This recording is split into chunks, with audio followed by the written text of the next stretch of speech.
County. Damn. Oh yeah, they got me for that one time. So Okay. Ah, damn, man. Yeah, man.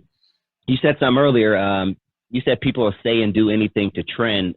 Did you see the picture of Kid Cudi wearing the wedding dress at the 2001 CFDA Fashion Awards this past week? I passed by so fast. I get tired of seeing guys men in dresses, man.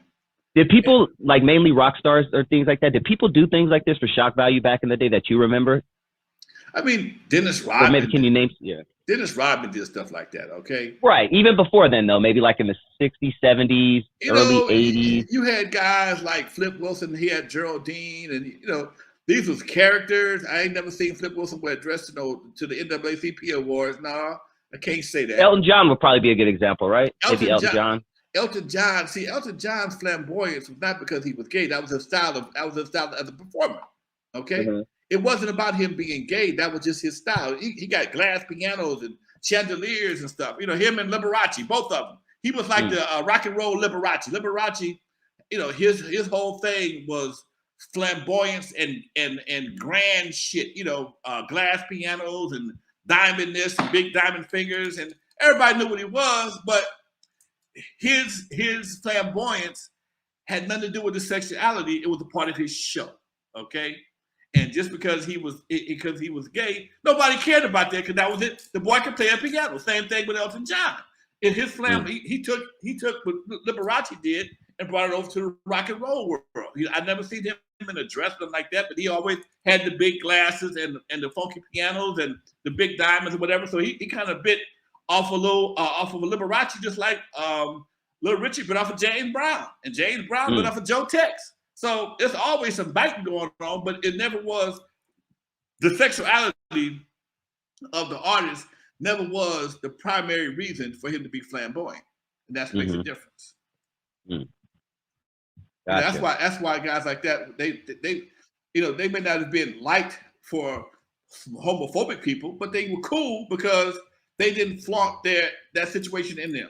We never seen them with their significant others. Okay, we just saw the man play a piano. Okay, and we like the way he played that piano. He was the piano. He was what he was. He was Benny and the Jets. Come on, man. Yeah. Come on, the piano man is the other one. Oh shit. Don't get it twisted. Now I almost said the piano man to somebody else. Billy Joel, that's piano man. Billy Joel, you're right. Yeah. Yeah, that's Billy Joel. Yeah, that's right. But Liberace was Benny and the Jets. Not Liberace, but Elton John. Elton John. Benny. Elton John was that's Benny a cold and the Jets. Song too. Come on, man. Come on. That's a cold song. We didn't care who made that song. I heard it today on the radio. Funny shit, we talking about that. I heard it today on the radio, man. Yeah, we love Benny and the Jets, man. We didn't care about that right there. You know, he saw us. Don't give a damn. I like Benny and the Jets. And that's how we always treated it, man. It wasn't until social media came around and then things got a little twisted. The sexuality became more the focus in the music. That's why I said the antics of today's artists is more important than their music. Yeah. Well, let's get to some questions for about 10 more minutes, and then I want to get to your back in the day segment. This is a nice one, so we'll get to this one first. Compton Girl said, "GodFather, if you could start your life over again, is there anything you would change, or are you good in life where you keep it as it is?" You know what? I've been asked that a few times. Aside from need always, like anybody else, could use a few more dollars, I'm a pretty happy camper, man.